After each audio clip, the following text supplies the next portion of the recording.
Física quântica é um termo que tem se usado por todo lado e não só por físicos, mas também por coaches e supostos terapeutas que vendem serviços com a proposta de te curar ou motivar, utilizando de um conceito que pode não ser bem o que eles compreendem.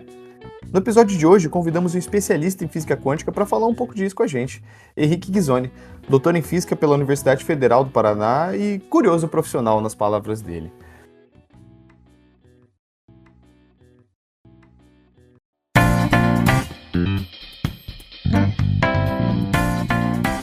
Bom dia, boa tarde, boa noite. Não sei de onde você nos escuta, mas eu sou a Nath. Que bom ter você aqui conosco. Eu sou o José Vinhotti. E eu sou o Guilherme Teobaldo, ou Theo, se preferir. E esse é o Psicologia de Quinta. Prepare os seus fones de ouvido ou o seu alto-falante e venha discutir com a gente o tema da semana.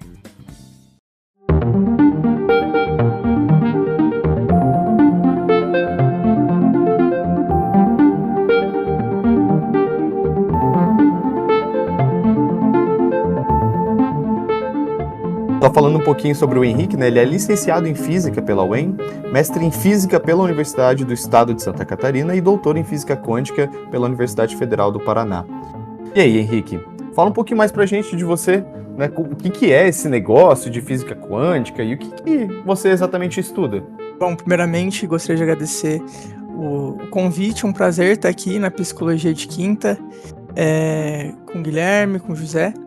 E, bom, eu, como você comentou aí, acho que eu me considero a primeira coisa um curioso, que aos poucos foi escalando e hoje em dia aí, continuando na academia e tudo mais, né, me coloquei como curioso profissional. E meu contato com ciência vem já, acho que desde a infância mesmo. Acho que uma das principais coisas que eu lembro de ter tido esse contato foi um livro de planetas bem antigo, numa daquelas feiras assim, de troca de livros, e um telescópio que eu ganhei quando eu tinha lá uns 6, 7 anos. E desde então, por algum motivo, a curiosidade realmente começou a aumentar e me fez ali, em algum momento, querer continuar estudando, né? Então, cheguei ali no final do ensino médio, aquela pressão toda de escolha de profissão, tudo mais, né, que todo mundo passa. Me falaram muito para ir para engenharia, então tinham me falado bastante. Cogitei fazer engenharia mecânica na época, mas já era apaixonado por física, já tinha, na 8ª série, tinha feito uma Olimpíada, né? A Olimpíada Brasileira de Física. Fui bem, fui 3º lugar na etapa paranaense, fui para a fase nacional, e a partir dali eu comecei a estudar física, então acho que esse foi o começo, assim. E, bom, no mais eu me considero além de estudar essa parte de física, né? Eu, como você comentou, eu sou licenciado, então eu fiz a formação também para a parte de professor. Então também tive algumas visões que são consideradas não ortodoxas da física, então de realmente ver filosofia da ciência, ver um pouquinho de epistemologia da ciência. Cheguei a ter psicologia da educação, foi inclusive uma disciplina que eu gostei bastante. Políticas públicas, didática, então, além das disciplinas que a gente chama de cálculo, de física, eu tive um contato também com algumas disciplinas mais humanas, assim. E uma das ideias que eu tive foi justamente isso, tentar casar uma visão de profissional, de professor, com uma formação de professor social, depois com uma formação mais técnica. Então, fazer um mestrado e doutorado em uma área mais técnica para poder, de certa forma, poder ser um profissional melhor, né? Henrique, novamente, né? Bem-vindo, é um prazer ter você aqui conosco, né? Já se conhece também de longas datas e sempre no mérito de te fazer a mesma pergunta que eu vou fazer agora, né? O que é, de fato, a física quântica? É possível explicar isso para um leigo de uma forma que ele consiga entender? Não, José, com certeza. Acho que hoje em dia tem uma certa problemática, né, que acaba que alguns termos acabam chegando primeiro em quem não deveria usar, né, às vezes charlatões, etc., do que realmente a gente que às vezes estuda pra caramba pra falar daquilo. Então, para falar um pouco de física quântica, né, acho que assim como outras teorias, a gente precisa ter um background histórico também, né, um background de como aquilo surgiu pra gente começar a falar o que é. Porque acho que o principal choque da quântica é a maneira de pensar. Então a gente vinha historicamente com uma física determinística, com uma física muito pautada em descrever o universo de uma maneira muito bonitinha, digamos assim, e tentar deixar isso fechado. E no começo do século XX, né, final do século XIX, começo do século XX, os cientistas perceberam que tinha uma área da física que realmente, se estivesse correta, seria diferente de tudo que eles já tinham visto. Então, só para dar um panorama histórico, nos anos ali 1890, 1895, dentro da física a gente já tinha algumas áreas muito estabelecidas. Então, a gente já tinha termodinâmica, que é aquela que a gente vê até nível ensino médio e tudo mais, que fala de gases, temperatura. Então, essa área da física já estava muito bem estabelecida. Eletromagnetismo, também a gente vê lá, né, questão de ímãs, interação de carga, tudo mais. Já tinha dinâmica, que Newton já tinha formulado lá no século XVII, Galileu no século XVI. Só que tem alguns experimentos que começaram a surgir que não batia com nenhuma dessas principais teorias. Então, uma das principais conceitos que foi que deu início à mecânica quântica é a chamada radiação de corpo negro, um problema de emissão de um corpo negro, e que depois virou, que a gente chama lá de aberração do espectro ultravioleta. Mas assim, de uma maneira bem mais didática e direta, os cientistas começaram a fazer experimentos e viram que nenhuma teoria da física no momento conseguia explicar aquilo. E daí foi realmente um grande choque na academia na época, né? Porque eles falaram, agora, como que a gente vai fazer isso, né? Das duas, uma, ou tudo que a gente conhece tá errado, ou tem alguma peça do quebra-cabeça, alguma peça disso aí que a gente ainda não tá vendo. A gente vai ter que sentar, discutir e ver como que a gente faz. E isso foi quase 40 anos. Então a física quântica começou a ser debatida no começo do século XX, então 1901, 1902 já começaram algumas teorias. Em 1905, Einstein publica um artigo muito famoso relacionado ao efeito fotoelétrico, que é o que vai falar da quantização de energia. Então, se eu tivesse que te responder de uma maneira mais simples possível o que a física quântica trata e qual que é a diferença, ela trata sobre qual que é a dinâmica das coisas quando elas são muito pequenas. Então, para coisas muito, muito pequenas, elas não seguem as mesmas leis da física que a gente está acostumado no dia a dia, que são de coisas grandes, digamos assim. Então, para isso, a gente precisa criar uma nova teoria. E Einstein, nesse artigo, falou, então, da quantização de energia. Então, o nome quântica, física quântica, vem justamente de uma ideia de você quantizar, de você contar, deixar as coisas, a energia, em pacotes bem determinados. Então, esse nome, ele usou um nome em grego, né, mas que depois, hoje em dia, a gente já utiliza aí, né, que seria os quantas. Então, são os pacotes de energia. Antes, eles acharam que a energia, tanto das moléculas, das principais coisas, principalmente das coisas associadas à luz, elas poderiam ter uma energia em qualquer formato específico. Então, é o contínuo que a gente diz. Um exemplo é a gente imaginar uma rampa versus uma escada. Uma rampa, por exemplo, se eu estou subindo uma rampa, eu posso escolher certinho qual centímetro eu posso parar. Eu posso falar assim, olha, eu quero subir 50 centímetros da rampa. Eu quero subir 2 centímetros da rampa, 3 centímetros. Então, a rampa, ela tem a gente diz de contínuo, né? Se a gente pegar uma escada, já é mais difícil. Geralmente eu vou falar, não, eu vou estar no 2º degrau, eu vou estar no 3º degrau, eu vou estar no 4º degrau. Não existe degrau intermediário, né? Então a gente tem essa diferença entre o que a gente chama de energia contínua e energia discreta. Mas, do ponto de vista conceitual, é isso. O nome quanta vem de você quantizar, você dividir essas energias em pacotezinhos, em pequenos pacotes. E na época, não pensem que foi fácil e foi rápido para a academia absorver isso. Então foi coisa de pelo menos 30, 40 anos da galera fazendo muito experimento, sentando, discutindo muito. Teve muitas discussões filosóficas, inclusive. Em embates, assim, que o pessoal chama de, como se fossem embates homéricos, realmente, Porque não tinha nada pronto, né? Então você teve que abrir toda uma área da física. E a partir do momento que você vai criar algo, você precisa estabelecer, seguir lá os métodos científicos, as rigorosidades científicas, né? E aí, hoje a gente às vezes acaba tendo uma visão histórica de que várias teorias científicas surgiram do dia para a noite, né? E na verdade foi todo um debate social, toda uma construção realmente do conhecimento ali.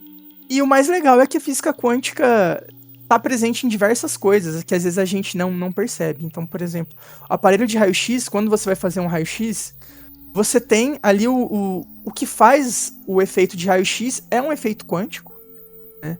O laser que a gente usa, parte de leitura de CD, os detectores de porta, né? Por exemplo, detector de porta de shopping que você vai, ou até alarme de casa, eles funcionam graças ao advento da teoria quântica, né? Que depois se estabeleceu e lá da metade do século XX para frente começaram a vir as tecnologias, então. Uma vez que você estabeleceu a teoria, aí você começa de fato a aplicar ela. Então nisso vieram as duas principais coisas, foram os semicondutores e os transistores, então, que permitiram toda a computação que a gente tem hoje existente, e o avanço do estudo da luz. Então, hoje em dia tem muito aí que o pessoal gosta, né? Depilação a laser, tem diversas partes da estética que utilizam dessas teorias, né? Inclusive essa parte da luz. Então, depilação a laser, outros procedimentos aí que eu não sei exatamente o nome, mas também utilizam. De gravura também, né? Em metais, Isso. Também. E você utiliza diversas coisas no dia a dia, muito mais do que a gente imagina, né? Inclusive, hoje em dia, né, a gente tem aí novas tecnologias que estão surgindo. Todas essas tecnologias a gente chama de primeira revolução quântica, tá? Mas assim, de uma maneira geral, quântica só para, acho que, frisar mesmo, é realmente aquilo que explica coisas muito pequenas. Então, do tamanho de átomos, do tamanho de partículas, elétrons. Então, mais ou menos naquela escala de tamanho, a física quântica ela é utilizada e funciona muito bem. E esse é um problema muito grande que às vezes acontece quando as pessoas querem, entre aspas, colocar quântica em coisas que são muito grandes. Então, realmente, a teoria não se aplica, né? É a mesma coisa que você querer comparar lá o tamanho de uma formiga, né? A quantidade de passos que uma formiga dá, a maneira com o tamanho de um avião, né? Então, ou de alguma coisa muito colossal. Então, vão ter diferenças muito grandes, discrepantes. Quando você foi falando, né, descrevendo sobre as novas tecnologias, já foi me vindo à cabeça também como que nem você disse, essas pessoas vão se apropriando parcialmente desse conhecimento para elaborar o que seriam novos produtos e coisas justamente para outros indivíduos que acabam não tendo conhecimento sobre isso, né? A gente citou um pouco no início sobre a ideia dos coaches quânticos, né? Isso não me parece ser uma nova tecnologia dentro da área da física, né? Mas sim algo apropriado, né? Por essas pessoas, por esses terapeutas, né? Como que o olhar de vocês dessa área sobre esses tipos de tratamento? Inclusive, só um PS, na psicologia isso acaba acontecendo bastante com o termo neuro. Tudo que é neuro dentro da psicologia, algumas áreas como a área comercial e de vendas acabam se apropriando um pouco desses conceitos e coloca que a psicologia estuda a tal da PNL, né, que o pessoal fala também, né, programação neurolinguística. Mas enfim, como que é o olhar de vocês sobre esse fenômeno, né?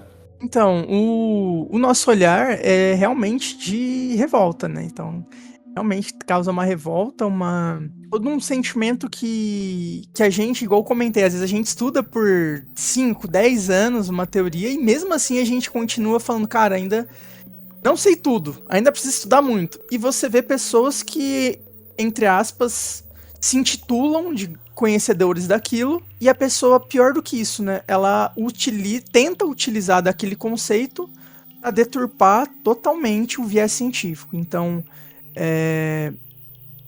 principalmente essa questão de charlatanismo, né? Alguns produtos que você falou aí que acabaram com muita má fé, né? Algumas pessoas acabaram utilizando o termo quântico. Teve uma onda nos anos 80 ali que tinha muito uma coisa de guru. Aquela coisa de... voltou até um contato do Oriente com o Ocidente. Então veio aquela coisa da yoga, veio aquela coisa de vários movimentos orientais que a cultura ocidental quis monetizar e ganhar e realmente fazer produtos com coisas do Oriente, né? E eu acho que começou ali nos anos 80. Você tinha muita coisa ali que era vista como... Já teve uma coisa das pedras na época, algumas terapias que eles colocaram ali na época. Tinha até uma coisa chamada câmera aneóica, se eu não me engano. Algumas tecnologias que foram subindo um pouco depois, muito numa coisa meio New Era, assim, né? Aquela coisa bem... Nisso acabou eles, sempre que possível, pegam alguns termos para dar uma validação maior e para trazer um quê de mistério. Então, eu vejo que dentro da nossa área, né, da quântica, como ainda acaba tendo muitas dúvidas, a palavra quântica traz no imaginário coletivo um ar de mistério. Então, as pessoas utilizam dessa palavra, sabem que é algo complexo em tese, no sentido de, tipo, poxa, é algo quântico, é algo novo, uma pessoa que estudou muito só pode falar disso, entre aspas, né, no sentido de saber aquilo, tem-se, entre aspas, essa ideia, e ao mesmo tempo tem um apelo muito forte, porque fala assim, poxa, isso aqui é algo diferente, né? Então, um colchão, qual que é a diferença do colchão normal e o colchão quântico? Ah, não, porque o colchão quântico, né, a galera deixando claro que é de má fé, tá? Não existe nenhum colchão com propriedades que possam utilizar essa palavra, é puro marketing. Poxa, então, aqui na nossa cidade tem 2 grandes marcas de colchões magnéticos, viu, Henrique? E que, inclusive, vendem muito caro, enganam as pessoas. Digamos quase um charlatanismo soft, né? No sentido de ser um produto que você vai Vem comprar. embalagem, né? É diferente, né? Do tal charlatão que nem os magnetos da vida, magnetismo virou uma nova onda também, né? Que o cara passa a mão assim próximo da pessoa e ela supostamente vai tendo ali, entra no estado de transe, enfim, alcança a cura, coisas bizarras, né? Isso, e também se você pega lá alguns programas dos anos 80, teve aquela febre de uma galera que inclusive entra na área de vocês, que era a parte de entortar metal com a força do pensamento, por exemplo. Teve um hype A suposta parapsicologia. Isso, exatamente. Então a galera que atraía metais, atraía colheres, aí o cara que deformava a colher com a cabeça. E daí eu acho que bate nas duas áreas, né? Porque vão falar que o cara se a gente for pra parte física, o cara teria que ter um campo magnético que fosse capaz de distorcer aquela colher. Então o cara literalmente devia ter uma mão de imã gigante. E qualquer coisa que o cara tocasse, o cara ia atrair. Então, assim, O cara ia comer um cereal e ia entortar na boca, né? E assim, se você parar pra fazer as contas e tudo mais, é uma coisa que não fecha. E acredito que na área de vocês deve também ter essa revolta, né? No sentido de que como se o cara com o pensamento fosse capaz lá de entortar uma colher. E isso machuca as duas áreas, né? Acho que tanto a física quanto a psicologia, nesse caso, acabam sendo deturpadas no sentido de simplesmente pegam palavras semelhantes, tentam colocar ali, e daí eu acho que é uma dificuldade muito grande, porque para uma pessoa leiga que nunca ouviu falar aquilo, e ela nunca teve um contato, a primeira impressão é a que fica às vezes. E isso é muito complicado de você desmanchar. Então, por mais que depois venha... E daí tem um outro viés que às vezes também é uma pessoa muito técnica, que vai às vezes querer explicar aquilo de uma maneira muito técnica, e aí chega o charlatão, entre aspas, e não explica nada, é uma pessoa, entre aspas, boa de lábia, né?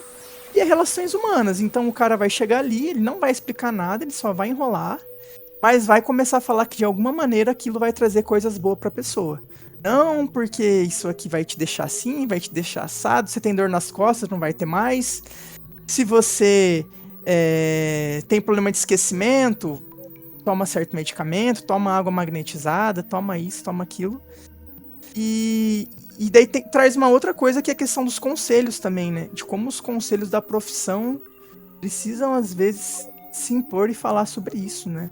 O de impor e lutar, tentar lutar contra isso. E também que eu acho muito legal, por exemplo, esse espaço aqui do podcast de vocês é uma maneira de estar nas redes, estar na mídia para conversar sobre.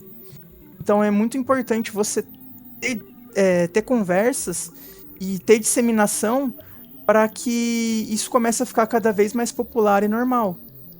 Uhum. É importantíssimo, realmente.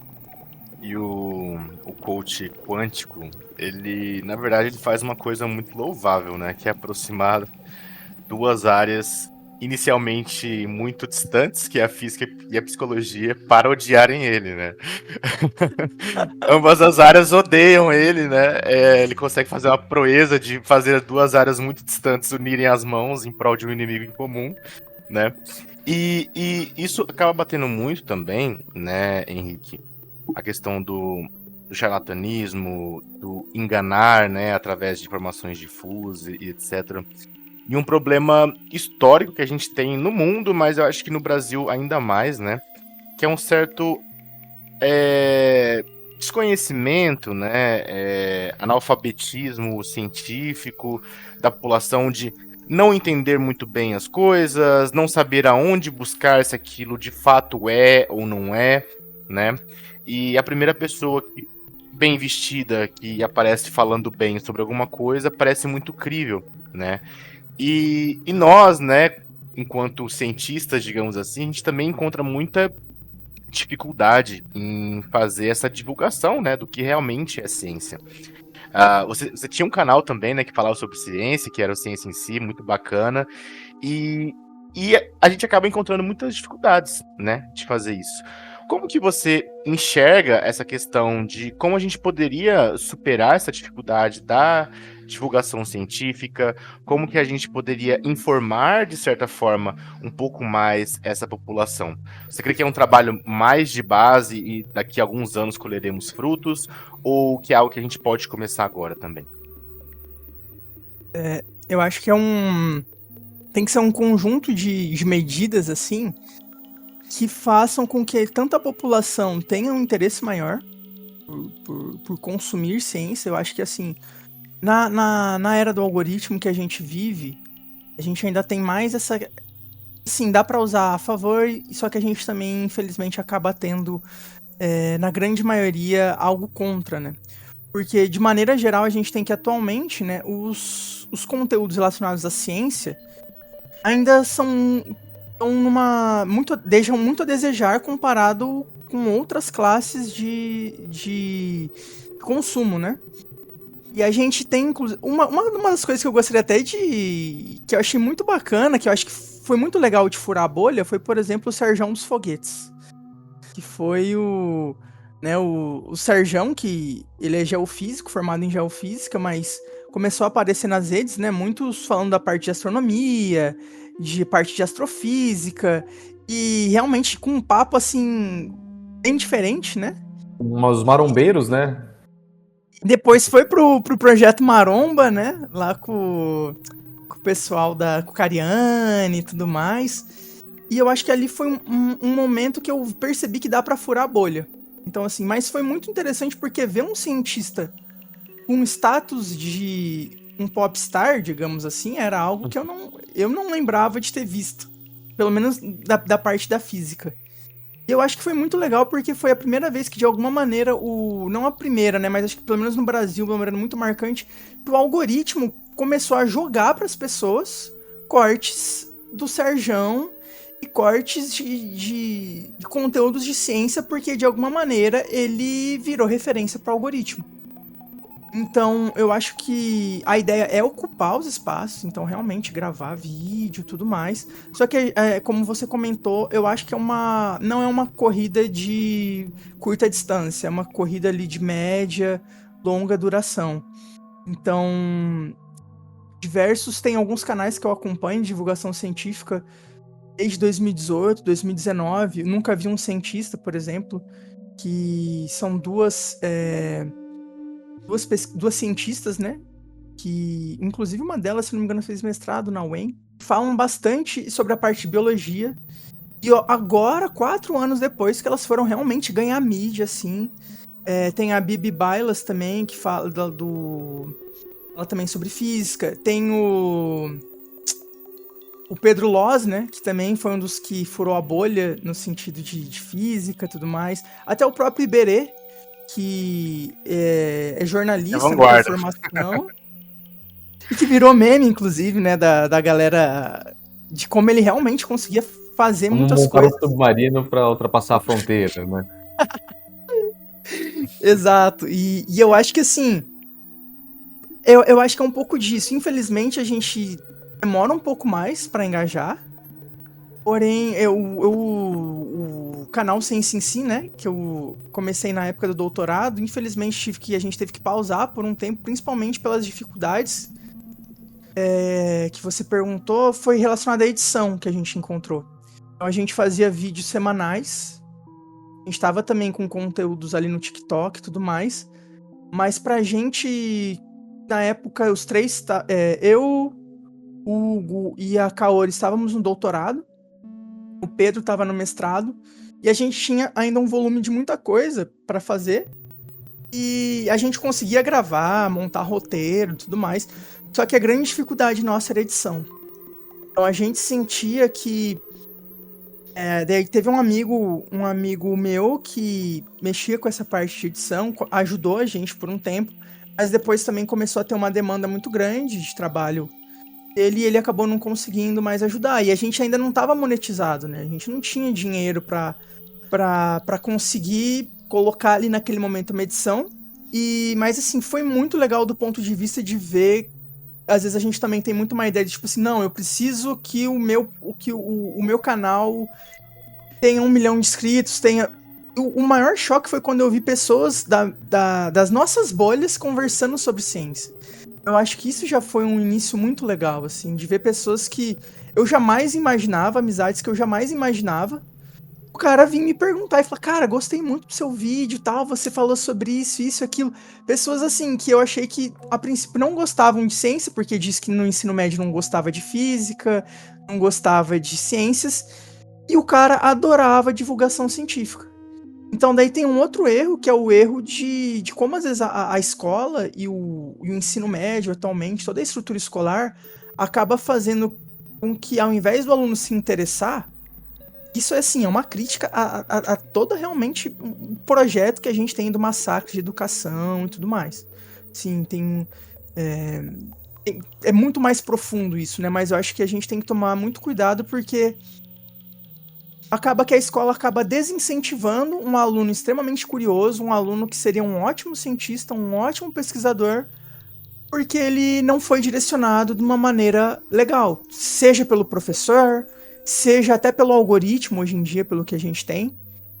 E ele vê um gap muito grande, uma distância muito grande entre, por exemplo, o Elon Musk, que também foi algo que, querendo ou não, aparece muito nas redes, né? Quando falam lá da SpaceX, fala do Starlink, de tecnologias, só que o cara fala assim, poxa, eu jamais vou conseguir, né, trabalhar em algum projeto que mexa com foguete e tudo mais.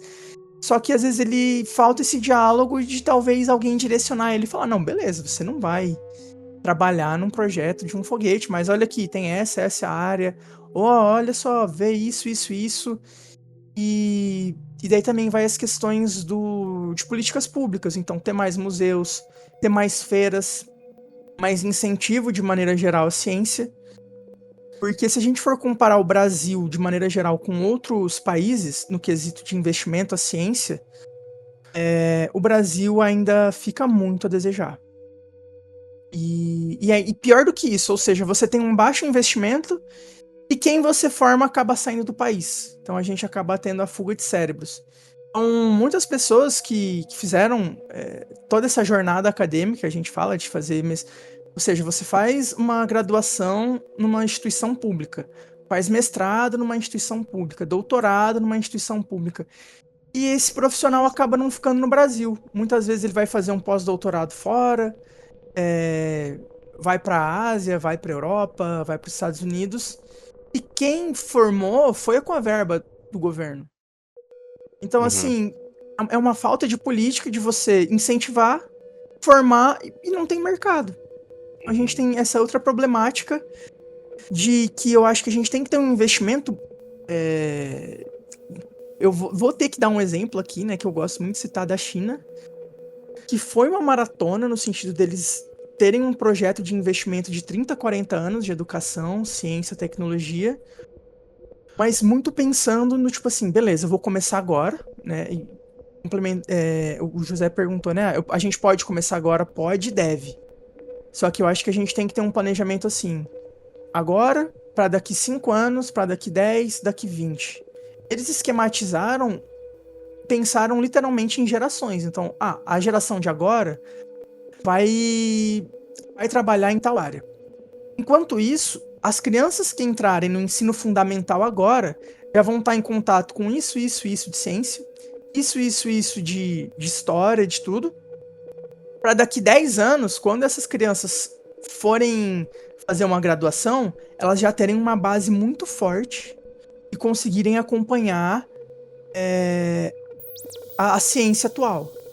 E assim vai. E daí, não, mas nisso, daqui 10 anos, quem estava na graduação vai se formar e eu vou ter um grande projeto para colocar esse profissional que vai sair e já encaixar ele no emprego. Então, um dos exemplos que tem muito lá é a questão de tecnologias ferroviárias lá, né? Então, um exemplo que você pega lá, tem uma animação no YouTube de como eles capilarizaram toda a parte de metrô e de trem na China em coisas de 30 anos. Então, você cria um projeto que você estrutura quem vai ser a sua mão de obra atual, a formação da sua mão de obra futura e o que você vai fazer com essa mão de obra futura. Então você cria um ciclo. Então vai ter sempre gente se formando, sempre emprego sendo gerado. O cara que se forma com uma mão de obra extremamente específica não vai ficar desempregado, ele já vai ter uma colocação e o governo vai utilizar desse profissional. Então, o que você está investindo nessa pessoa, você vai, assim, ter um ganho de 10 vezes, às vezes, né? Então, eles falam lá, tem uma relação que é para cada $1 investido em educação, geralmente, você consegue gerar até $10 de retorno. Então, o governo tem que ver realmente como investimento, né? Você investir na base para você criar toda uma indústria de tecnologia e isso começa a ficar natural para a sociedade, porque quanto mais você vê no teu país a ciência sendo feita e a indústria girando, você começa a internalizar aquilo e falar, não, nosso país é potência, o nosso país é referência. Você começa a ter um sentimento de propriedade e você começa a se ver em exemplos, porque eu acho que outro problema é esse. A gente tem um problema de ver exemplos de cientistas brasileiros. Então, por exemplo, a gente tem o Lattes, que é inclusive o da plataforma Lattes. Ele foi um físico muito importante, quase ganhou um prêmio Nobel, participou de um grupo de pesquisa que levou o Nobel. Naquela época, quem levava o Nobel era o chefe de pesquisa, mas foi ele que sugeriu tudo mais, e ele é curitibano, ou seja, você poderia falar dele como brasileiro, dele como paranaense, e dele como um cientista brasileiro que, de alguma maneira, teve uma contribuição muito grande pro país. E por que a gente Cara, eu fala nem tinha tão... ideia disso, pra ser bem sincero. Então, assim, daí falta, às vezes, essa da gente se enxergar e ter exemplos, né? Por exemplo, talvez o mais próximo que a gente vai ter, sei lá, o astronauta Marcos Pontes, que inclusive tem diversas críticas pessoais, né? Eu não digo nem no ponto de vista acadêmico, porque eu acho que do ponto de vista acadêmico ele realmente tem uma trajetória muito interessante, mas assim, ele como ministro da Ciência e Tecnologia, a meu ver, poderia ter feito muitas coisas que pudessem aumentar e colocar o Brasil num patamar de falar, olha, não, eu só fui pro espaço porque me investiram em mim, porque teve uma série de investimentos e tudo mais, e a minha formação é 1 em 1 milhão, sei lá. E as pessoas de periferia, e os estudantes que não têm contato com isso, e toda uma relação, como que a gente faz para trazer esse pessoal? A gente hoje tem uma problemática que, eu não sei se vocês que atendem clínica, acho que devem estar bastante com essa vivência, de uma geração muito desencorajada do ponto de vista profissional, muito desencorajada do ponto de vista de exemplos, no sentido profissionais, referências. E isso acaba impactando tudo. Você comentou até do Marcos Pontes e do ponto de vista político, e eu acabei de me lembrar, na verdade, quando você citou dos popstars, né, dos cientistas popstar, a gente teve um momentâneo no Brasil, e que eu gostaria até que ele tivesse o mesmo reconhecimento que o Serjão tem, que é o Átila. O Átila Yamarino, né, que durante a pandemia, né, ficou um pouco mais explícito, mas já tinha uma vivência já tinha furado a bolha, vamos colocar assim, com o canal Nerdologia, né, no YouTube. Eu acho que ele foi talvez um dos grandes pioneiros e tradutores da ciência para um linguajar cotidiano, para pessoas comuns que não são acadêmicos. Mas como que a questão política também acaba influenciando diretamente no desenvolvimento da ciência, né?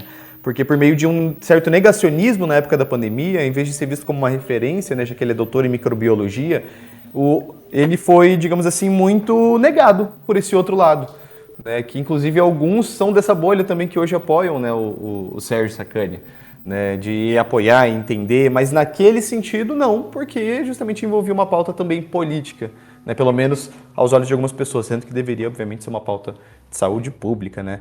Mas, já que a gente comentou um pouco isso, Henrique, como que você faz as projeções futuras sobre o desenvolvimento tanto da própria física quântica, quanto também desses golpes, desses charlatanismos que a gente comentou um pouco hoje, dessas práticas pseudocientíficas? Qual que é o seu olhar sobre o que vem por aí? Então, Guilherme, eu acho que em termos de... é sempre importante a gente traçar duas linhas, né? Uma linha em comparação mundial, então, assim, Brasil em relação aos países de um contexto mundial, como que o Brasil está colocado. E uma outra linha que é a gente ter as nossas metas internas, o que a gente pode fazer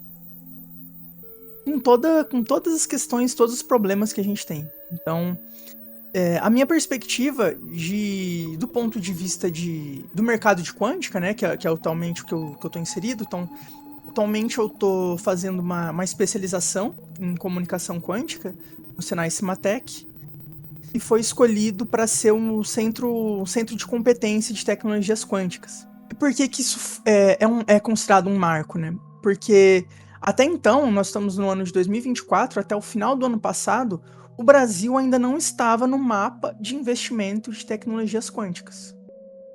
Então, se a gente comparar aqui, né, com grandes potências, né, a gente tem, inclusive, tem um site aqui, que é o QRECA, que é um mapa que eles sempre colocam sobre o desenvolvimento, né, o investimento das partes quânticas. E a gente tem que o Brasil entrou no final do ano passado nesse mapa de investimentos com 12 milhões de dólares, né, ou 60 milhões. E esse investimento faz parte de um dos projetos que eu tô lá, né, que a ideia é o Brasil, pela primeira vez, ter um centro que seja focado em desenvolver tecnologias quânticas, para a gente poder, tanto para o mercado nacional como para exportação. Porque já existe uma demanda, né, então, atualmente nós estamos na chamada de segunda revolução quântica, que a gente já tem um grande conhecimento da quântica, né, igual eu exemplifiquei ali relacionados a lasers, a aparelhos de ressonância magnética também, raio-x, tomografia. Só que agora a gente está entrando numa outra era, que é a era de uma parte muito forte de segurança, que é necessária, de segurança cibernética. E a gente literalmente vive numa corrida de dados. E uma das grandes problemáticas atuais é justamente a ideia de proteção de dados. Então, por exemplo, a China já tem a rede própria dela de comunicação, os Estados Unidos já tem a rede própria de comunicação e diversos outros países. E o Brasil ainda depende de redes terceirizadas. Então, para a comunicação, isso traz todo um problema de soberania nacional, tudo mais. Então, a gente tem a necessidade de desenvolver tecnologias que tenham uma segurança a mais do que já existe. E uma das formas de fazer isso é com tecnologias quânticas.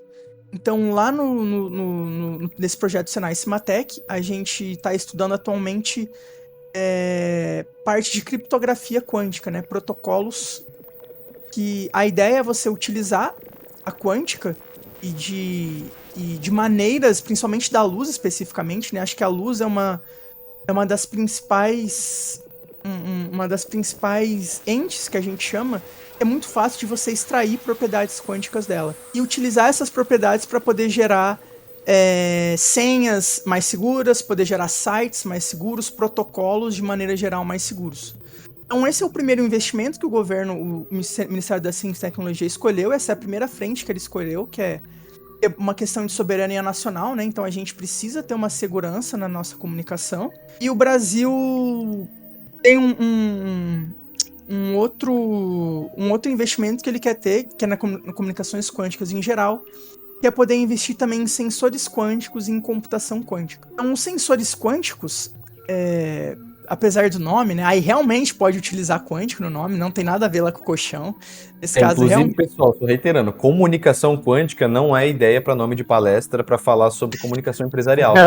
É importante frisar. Isso mesmo. Muito obrigado, Guilherme. Exatamente. Abrir um asterisco gigantesco.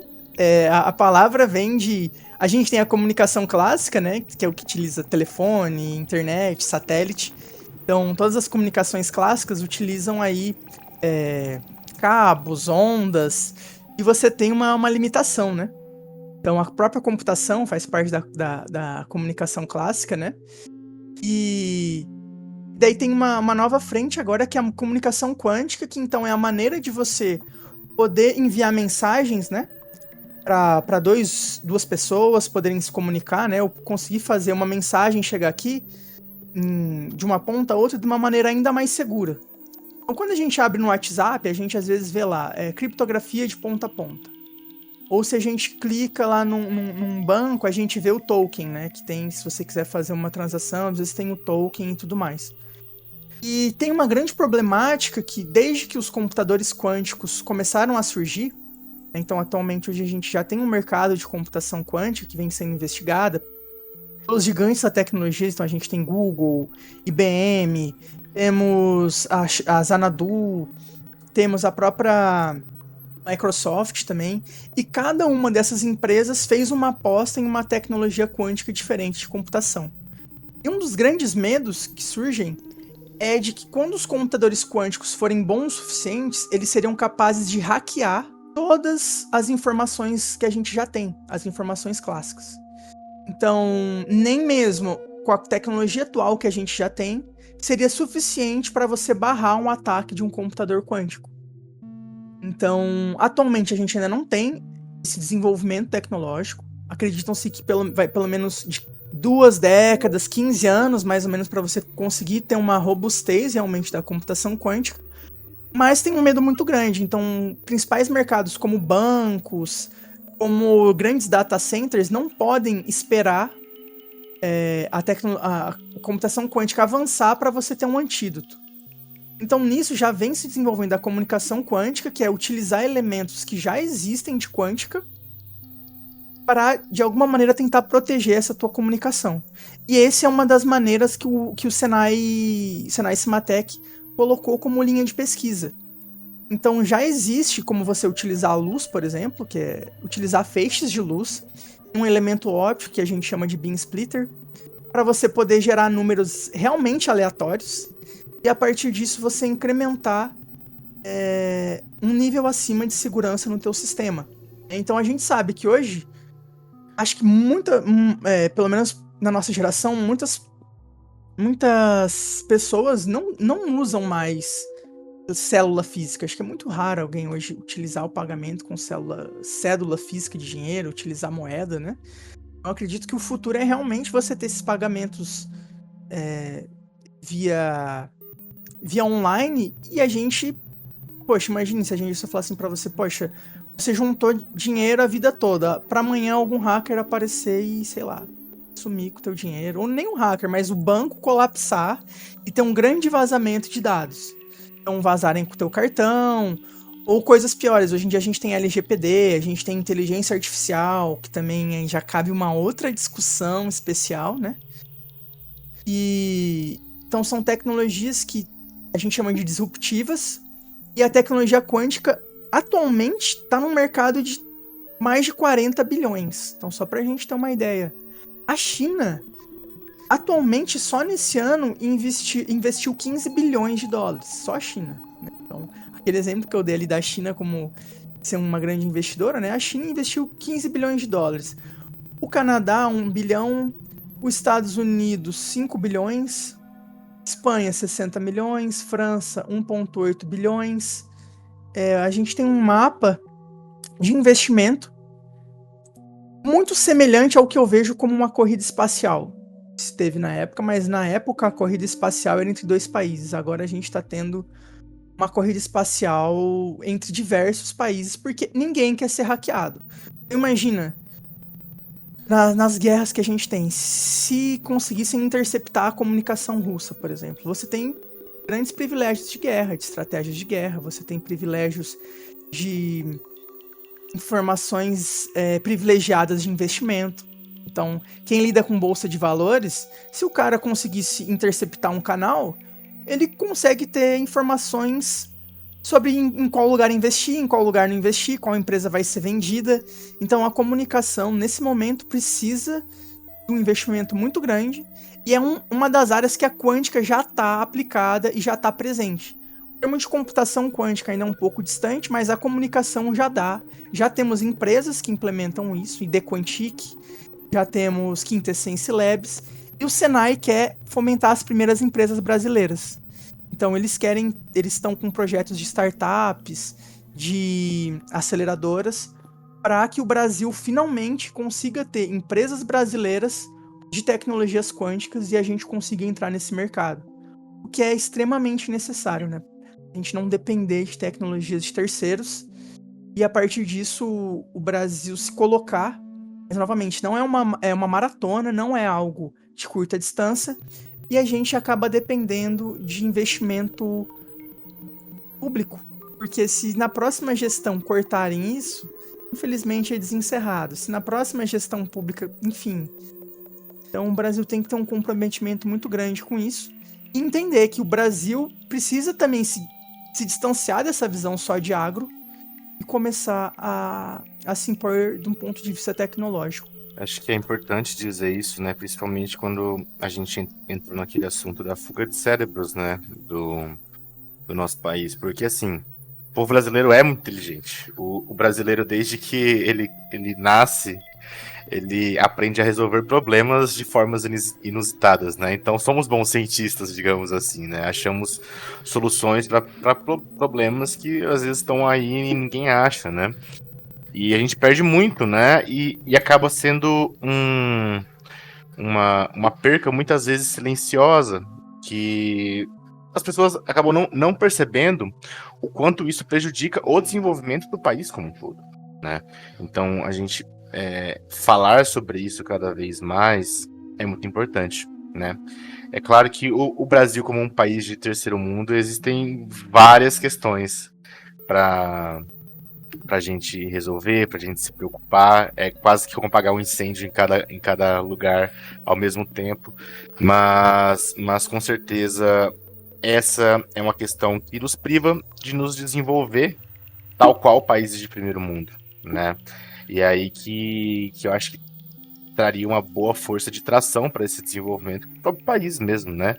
Tecnológico e científico, não ser mais quem fornece apenas matéria-prima, mas ser quem fornece inovações tecnológicas, né? Acho que a gente daria um salto e modificaria um pouco essa estrutura que a gente vive hoje, né? É uma forma de quebrar um pouco as correntes também, né? Acho que é uma forma de emancipação. E queria agradecer de novo sua presença aqui, Henrique.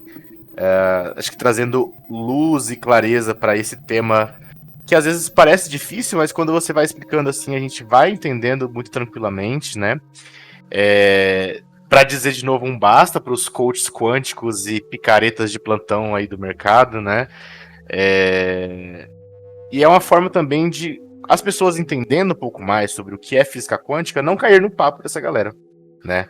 Tipo, o cara começa um papo muito emocionado, algo claramente enganoso, você, opa, pera lá. Eu vi lá no Psicologia de Quinta com o Henrique Izone que a história não vai por aí, né? Não é assim, esse cara tá querendo me engambelar.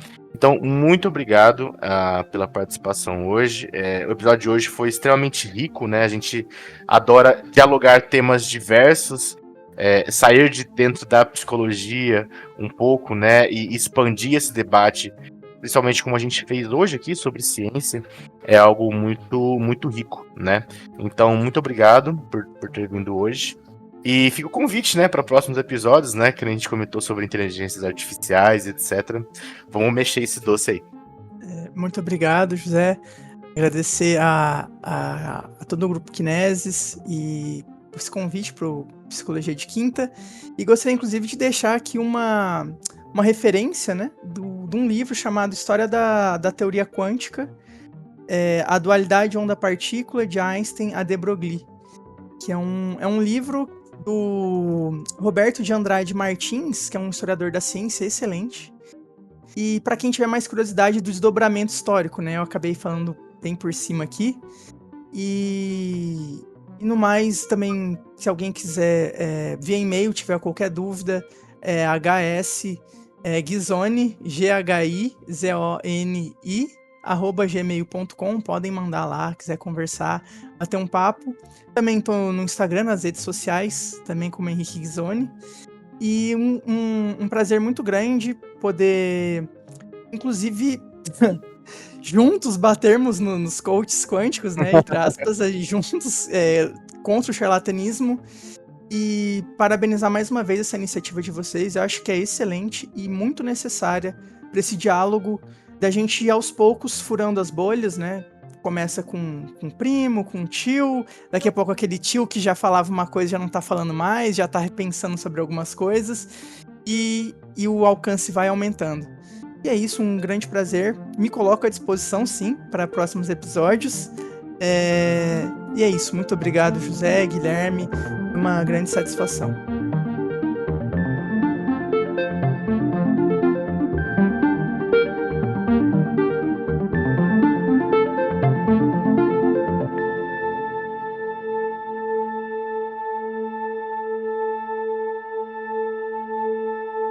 Todas as fontes utilizadas para a produção desse episódio estão disponíveis no link da descrição.